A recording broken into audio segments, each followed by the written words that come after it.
රටේ මාතෘකාව ගල් අඟුරු අපේ මාතෘකාව නොරොච්චෝලේ ශ්‍රී ලංකාවේ ජාතික විදුලි බල පද්ධතියේ හදවත ලෙස සැලකෙන පුත්තලම නොරොච්චෝලේ පිහිටි ලක්විජය බලාගාරය මෙරට බලශක්ති ශ්‍රේෂ්ඨයේ සුවිශේෂීම සන්ධිස්ථානයක්. මෙහි සමස්ත ධාරිතාවය මෙගාවොට් 900ක්. දෛනිකව මෙරට සමස්ත විදුලි අවශ්‍යතාවයෙන් 40%කට වඩා වැඩි ප්‍රමාණයක් තනිවම සපුරාලන්නේ මෙම බලාගාරය. විශේෂයෙන් ජල විදුලි උත්පාදනය අඩාල වන වියලි කාලගුණික තත්ත්වයන් යටතේදී රටේ විදුලි පද්ධතිය බිඳවැටීමකින් තොරව ස්ථාවරව පවත්වාගෙන යාම සඳහා උපරිම දායකත්වයක් ලබා දෙන්නේ නොරොච්චෝලේ බලාගාරය. 1990 දශකයේ අගභාගයේ වන විට ශ්‍රී ලංකාවේ බලශක්ති අවශ්‍යතාවයෙන් වැඩි ප්‍රමාණයක් ජල විදුලියෙන් සපුරා ගත්තද වාර්ෂිකව 7%ත් 8ත් අතර වේගයකින් ඉහළ ගිය විදුලි ඉල්ලුම සහ නියන් කාලවලදී රට අඳුරේ ගිල්වන බලශක්ති අර්බුදය හමුවේ කාලගුණය මත නොව ප්‍රායෝගිකත්වයේ මත පදනම් වූ පදනම් බාර බලාගාරයක අවශ්‍යතාවය දැඩිව මතුවී තිබෙනවා. දශක එකහමාරකට අධික කාලයක් විවිධ දේශපාලන හා පාරිසරික බාධක මැද්දේ ත්‍රිකුණාමලය හා මාවිල්ල වැනි ප්‍රදේශවල සැලසුම් වලට පමණක් සීමා වී තිබූ මෙම දෙවන්ත ව්‍යාපෘතිය ඩීසල් හා තෙල් බලාගාරවලට වඩා අඩු පිරිවැයකින් විදුලිය ලබා දීමේ අරමුණින් යුතුව නොරොච්චෝල කේන්ද්‍ර කර ගනිමින් යථාර්ථයක් බවට පත් කිරීම ආරම්භ වූයේ 2005 වසරේදී මහින්ද රාජපක්ෂ මහතා මෙරට රාජ්‍ය නායකත්වයට පත්වීමත් සමගයි. ඒ චීන රජය සමග පැවැත් වූ ශක්තිමත් රාජතාන්ත්‍රික සමතතා හරහා චීන එක්සිම් බැංකුවේ මූල්‍ය දායකත්වය ලබා ගනිමින් මෙහි සමස්ත ආයෝජන මුදල ඇමරිකානු ඩොලර් බිලියන 1.3කට අධික වනවා. 2006 වසරේ මැයි මාසයේ මෙහි ඉදිකිරීම් කටයුතු ආරම්භ වී ඇති අතර මෙය එකල මෙරට තිබූ විශාලතම යටිතල පහසුකම් සංවර්ධන ව්‍යාපෘතියක් ලෙස ඉතිහාසයට එක් වී තිබෙනවා.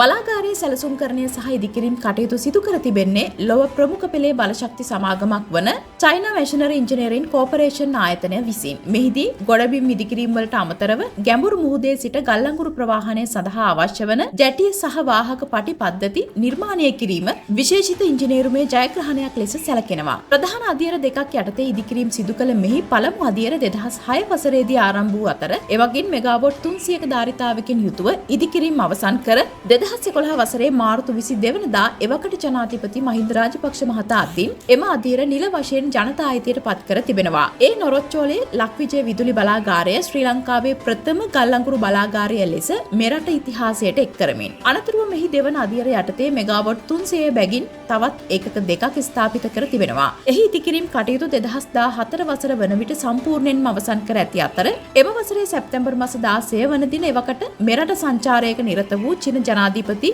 සී ජින්පින් මහතා මෙය නිල වශයෙන් ජාතික පද්ධතියට එක් කර තිබෙනවා. තාප ශක්තිය විද්‍යුත් ශක්තිය බවට පත් කරන දැවැන්ත තාක්ෂණික ක්‍රියාවලියක් සිදුවන මෙහි ඉතා සියුම් ලෙස කුඩු කරන ලද ගල් අඟුරු දහනය කර ඒ හරහා ජනනය වන අධික තාපය යොදාගෙන ජලය රත් කර වාෂ්ප බවට පත් කරනු ලබනවා. මෙම අධි පීඩන වාෂ්ප මගින් යෝධ ටර්බයින මිනිත්තුවකට වට 3000ක වේගයෙන් කරකවන අතර එමගින් ජනනය වන යාන්ත්‍රික ශක්තිය විදුලි ජනක යන්ත්‍ර හරහා විදුලිය බවට පරිවර්තනය කෙරෙනවා. මෙහි විශේෂත්වය වන්නේ සිසිලන කටයුතු සඳහා දිනකට මුහුදු ජලය ඝන මීටර් ලක්ෂ ගණන් භාවිතා කිරීම සහ එම ජලය නැවත පිරිසිදු කර මුහුදට මුදා හැරීමයි. ගල් අඟුරු දහනයේදී නිකුත් වන අලු පරිසරයට හානි නොවන ලෙස කළමනාකරණය කිරීම සඳහා බලාගාරය තුළ නවීන පද්ධති ස්ථාපිත කර ඇති බවත් වාර්තා වනවා. මෙහිදී එකතු කර ගන්නා අලු වර්තමානයේ ශ්‍රී ලංකාවේ ප්‍රමුඛ පෙළේ සිමෙන්ති නිෂ්පාදන සමාගම් වෙත අලෙවි කරනු ලබන අතර එය බලාගාරයට අමතර ආදායමක් මෙන්ම පරිසරය සුරැකීමට ගන්නා වූ සාර්ථක පියවරක් ලෙසින්ද හැඳින්වෙනවා. මීට අමතරව දියුණු පෙරහන් පද්ධති හරහා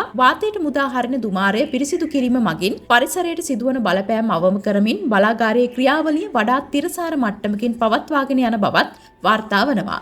නොරොච්චෝලේ බලාගාරය කියන්නේ හුදෙක් විදුලිය නිපදවන ස්ථානයක් පමණක් නොවේ. එය පුත්තලම දිස්ත්‍රික්කයේ සහ සමස්ත ශ්‍රී ලංකාවේම රැකියා වෙළඳපොළට විශාල බලපෑමක් ඇති කළ ව්‍යාපෘතියක් ලෙස හැඳින්වෙනවා. ඒ යටතේ බලාගාරයේ දෛනික මෙහෙයුම් කටයුතු සඳහා පමණක් දහසකට අධික ස්ථීර සේවක පිරිසක් ඍජුවම සම්බන්ධ වී සිටින බවත් බලාගාරයේ ක්‍රියාකාරීත්වයත් සමග ඒ අවට ප්‍රදේශයේ සහ අදාළ ශ්‍රේෂ්ඨවල 3000කට අධික වක්‍ර රැකියා ප්‍රමාණයක් නිර්මාණය වී තිබෙන බවත් වාර්තා වනවා. නොරොච්චෝලේ බලාගාරය මෙරට බලශක්ති සුරක්ෂිතතාවයට තීරණාත්මක වුවද මෙම ව්‍යාපෘතිය ආරම්භයේ සිටම විවිධ දේශපාලනික හා ආර්ථික විවේචනවලට ලක් වූවක්. විශේෂයෙන්ම විවෘත ටෙන්ඩර් පටිපාටියකින් බැහැරව රාජ්‍යයන් අතර පවතින ද්විපාර්ශ්වික එකඟතාවයන් මත ව්‍යාපෘති ක්‍රියාත්මක වීමත් ඒ හරහා ලබාගත් ණය කොන්දේසිත් මෙහි විනිවිදභාවය පිළිබඳව ප්‍රශ්න මතු කර තිබෙනවා. එසේම ලෝකයේ පුරා පුනර්ජනනීය බලශක්තිය දෙසට යොමු වෙද්දී ගල් අඟුරු වැනි පොසිල් ඉන්ධන මත යැපීම පසුගාමී තීරණයක් ලෙස පරිසර වේදීන් හඳුන්වා තිබෙනවා. තාක්ෂණික තේරීම් වල පවතින දුර්වලතා හේතුවෙන් සිදුවන කාර්මික දෝෂද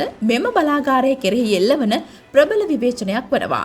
එමෙන්ම එක් ඒකකයක් අක්‍රිය වූ සැනින් මුළු රටටම විදුලි කප්පාදුවක් කිරීමට සිදුවීම මෙහි ඇති විශාලතම දුර්වලතාවයක් ලෙස විවේචකයෝ පෙන්වා දී තිබෙනවා. බලාගාරයේ ක්‍රියාකාරීත්වයේ හේතුවෙන් අවට සාගර පද්ධතියට සහ වායුගෝලයට සිදුවන බලපෑමත් ගල්ලඟුරු දහනයෙන් පසු ඉතිරිවන අලු කළමනාකරණය සහ සාගරයට මුදා හරින උණුසුම් ජලය හේතුවෙන් මත්ස්‍ය සම්පතට වන හානිය මෙහි ප්‍රධානතම පාරිසරික අභියෝග ලෙස විවේචනයට ලක් වී තිබෙනවා. කෙසේ වෙතත් අදටත් මෙලෙස ලක්විජය බලාගාරය සම්බන්ධයෙන් විවිධ තාක්ෂණික හා පාරිසරික විවේචන පවතින නමුත් එය මෙරට බලශක්ති පද්ධතිය නිවත් කළහොත් ඇතිවන බලපෑම අතිවිශාලයි. එහි හිඩැස පිරවීමට තරම් පුනර්ජනනීය හෝ ජලවිදුලි ධාරිතාවක් අප සතු නොවනවා. ශ්‍රී ලංකාවේ අද වන විට පවතින විදුලි ජනන මූලාශ්‍රවලට අනුව ජලවිදුලිය 30%ක්, ඩීසල් භාවිතයෙන් තාප විදුලිය 20%ක්, සූර්ය බලශක්තිය 12%ක්, සුළං බලය මගින් 5% හා ජෛව ස්කන්ධ විදුලිය 4% හා විශාලම පංගුව ලෙස ගල්ලඟුරු දහනය මගින් තාප විදුලිය ලෙස නොරොච්චෝලය බලාගාරය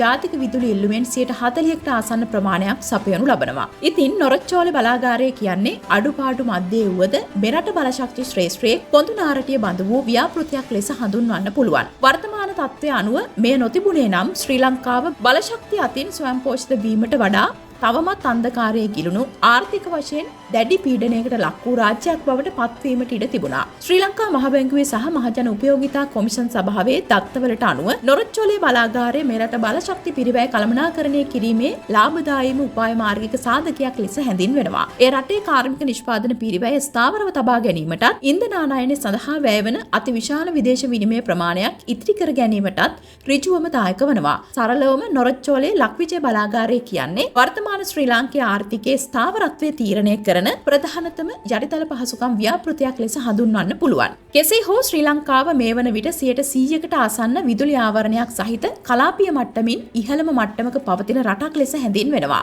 ශ්‍රී ලංකා මහ බැංකු වාර්තා සහ ලංකා විදුලි බල මණ්ඩලයේ නවතම සංඛ්‍යා ලේඛනවලට අනුව ශ්‍රී ලංකාවේ සමස්ත නිවාස සංඛ්‍යාවෙන් 99.7%කටත් වඩා වැඩි ප්‍රමාණයකට මේ වන විට විදුලි පහසුකම් ලබා දී තිබෙනවා. මේ දකුණු ආසියානු කලාපීය රටක් ලබාගත් සුවිශේෂීම ජයග්‍රහණයක් ලෙස හැඳින්වෙනවා. එහි ගෞරවය මෙරට බලශක්ති පද්ධතිය ශක්තිමත් කළ නොරොච්චෝලේ වැනි දැවැන්ත ව්‍යාපෘති වලට හිමි වී තිබෙනවා. කෙසේ වෙතත් 70%ක පුනර්ජනනීය බලශක්ති ඉලක්කයක් කරා අප යන ගමනේ ඒ සපුරා ගන්නාත් එක් අපට සිදුවන්නේ හොඳ හෝ නරක හෝ වේවා නොරොච්චෝලේ වැනි තාප බලාගාර මත යැපීමටයි. ඉතින් නොරොච්චෝලේ ලක්විජය විදුලි බලාගාරය ගැන ඔබට හිතන දේ පහතින් කමෙන්ට් කරගෙන යන්න. ජපන් භාෂාව මුල සිට සරලව සුන්දර ජපානී ජීවත්වීමට කැමති ඔබ සඳහාම ජපන් භාෂාව පිළිබඳ සාහිතිකපත් පාඨමාලාව අති දක්ෂ සුදුසුකම්ලත් ආචාර්ය මණ්ඩලයක් විසින් මඟ පෙන්වන දිවයිනේ එකම ජපන් භාෂා පාඨමාලාව අප හා සම්බන්ධ වන ඔබ සැමට ජපානයට වීසා ලබා ගැනීම සඳහා උපදේශනය සහ මඟ පෙන්වීම නොමිලේ. දැන්ම ලියාපදිංචි වන්න අපට කතා කරන්න Institute of Modern Language Colombo